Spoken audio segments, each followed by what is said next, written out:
Kiki kikuluma bine byammwe ebyabakyala? Byonna binnuma. Tolwalangako infection. Tosobola kukola ng'olwadde infection?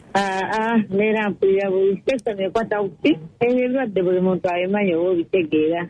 Naye nga emirimu gyaffe eyo kyagirimu. Emirimu? Njikola osamba mulamba. Kati otambulira mu meka?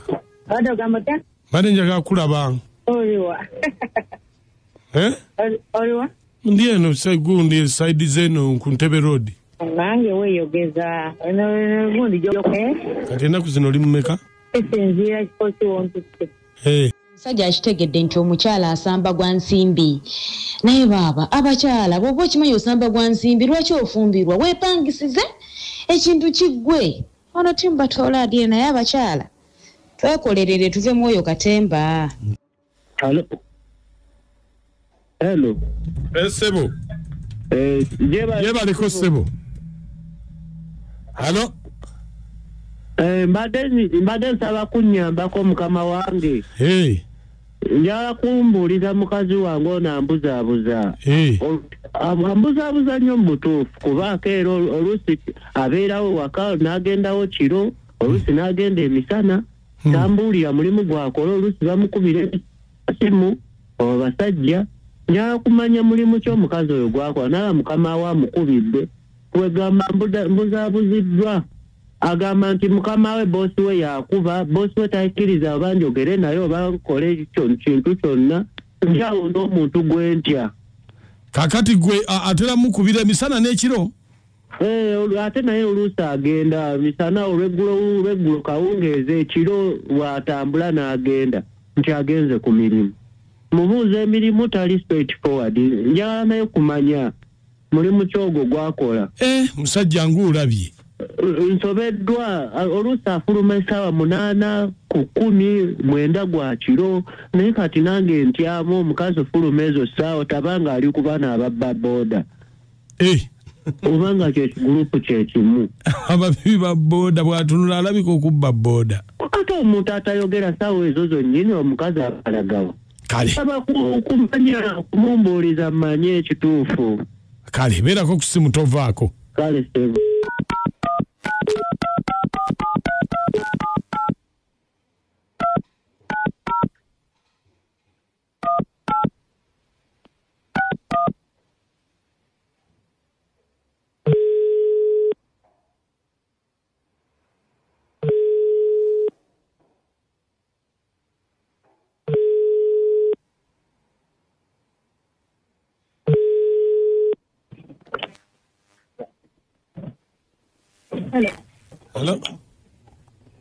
Hello? Kiki ogamba ki? Hello, ompulira? Wanje? Ompulira? Mola tisala maredi. Wanje? Mwesala munga redio. Esala eringa redio?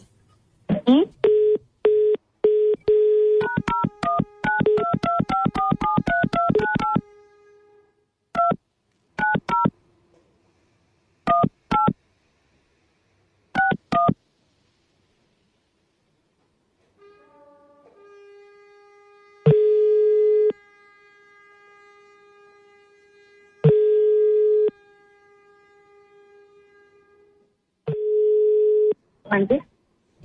Era ekyasala? Oliwa? Wandege. Wandege Kiki? Wandege ogenze kukola ki? Nina gwe njagala ngenda mu town. Oli mu taxi?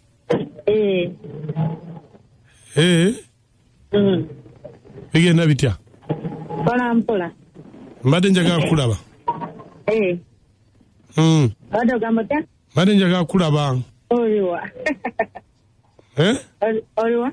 Ndi eno gundi side zeno ku Ntebe Road. Nange weeyogeza gundi gy'okubeera office weeyogeza. Ate kweyogeza ndi kolobox. Konsombuwaye. Ogenda wa? Ngenda mu ddwaliro. Ogenda mu ddwaliro? Ndi mulwadde sobola kukola ngenda mu ddwaliro. Just naina olwaliro mbadde nina akasente kange njagala tufune we tweyolezaamuuko. Anti mulwadde. Sijja kusobola leero. Naye ng'ontegedde?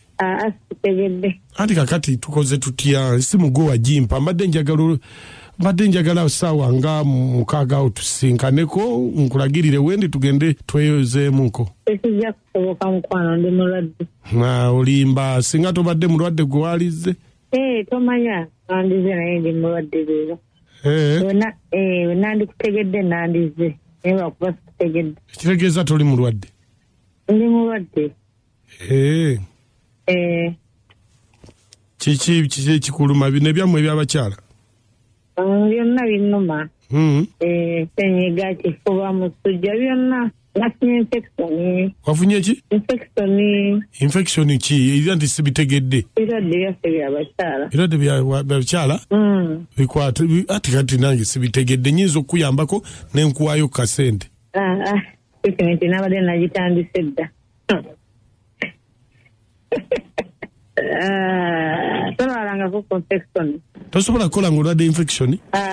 Neera mpulira buli infection ekwata kuki ebirwadde buli muntu abimanyi oba obitegeera. Naye nga emirimu gyaffe eyo kyagirimu? Emirimu? Ngikola kasamba mulamba. Kati otambulira mu meka? Kati ennaku zino oli mu meka? Esinziira kifo kiwontutte. Anti nga oli mu meka? Kugwe? Yala amasula bawofaanana. Ani ngamba kumeka? Yala amasula bawofaanana.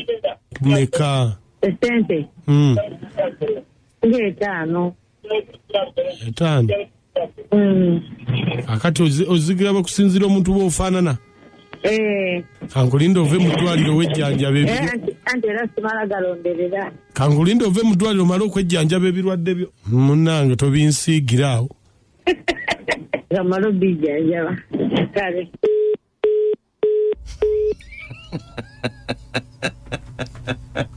Bambi. Gamba nenkumunya si amambula kwa bitundu by'ekyama. Kubita FM kintabuli kya muziki ekisinga. Sajja akitegedde nti omukyala asamba gwa nsimbi. Naye baaba abakyala bw'oba okimanyi osamba gwa nsimbi lwaki ofumbirwa weepangisize ekintu kiggwe. Ono timbatoola adire naye abakyala twekolerere tuve mwoyo katemba. Nkugambye.